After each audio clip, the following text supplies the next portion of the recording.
रामायण किताब है, उस किताब में देवर और भाभी का तस्करा है। रामायण में देवर कौन है? लक्ष्मण जी। भाभी कौन है? सीता जी। उस किताब में लिखा हुआ है जब 14 साल का वनवास पूरा हो गया तो घर लौटी भाभी भी सीता जी, घर लौटी देवर भी लक्ष्मण जी। अब लोगों ने स्वागत किया, फूल का माला लेकर के लक्ष्मण जी से कहा वो आपकी भाभी जो अपनी आबरू बचा करके आई, रावण से अपनी आबरू बचा करके आई, उसका स्वागत आप कीजिए।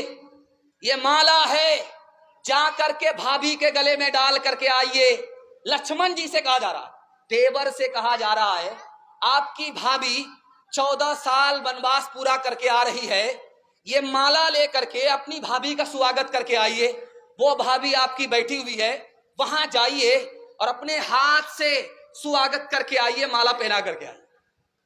अब लक्ष्मण जी ने रामायण में लिखा है कि माला पकड़ लिया, 2-4 कदम बढ़ा करके खड़े हो गए, ताक झांक करने लगे।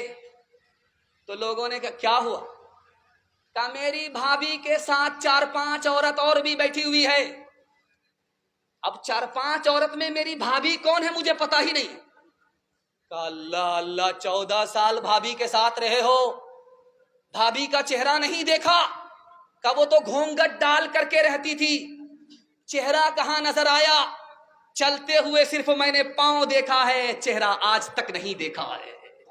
कहां गई वो सीता मैया और कहां है अब मरियम?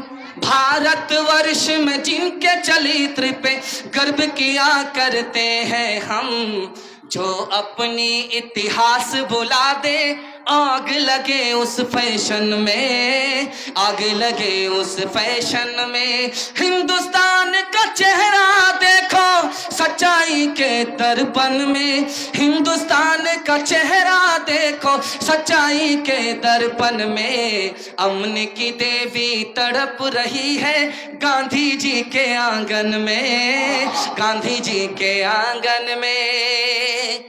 मेरा पैगाम खत्म हो गया, आपसे वादा लेना चाह रहा हूं। 3 वादे पर आप खड़े हो जाइए, 3 वादा दीजिए कि हम 3 काम छोड़ देंगे, जिंदगी भर के लिए आज के मिर्गन का ये जलसा कामयाब हो जाएगा। अच्छा देखिए, चलते चलाते ये जो जलसा हो रहा है, जिस मदरसे के बैनर तले हो रहा है, वही पैगाम मैं भूल गया था। आपकी शक्ल देख करके मुझे याद आ गया।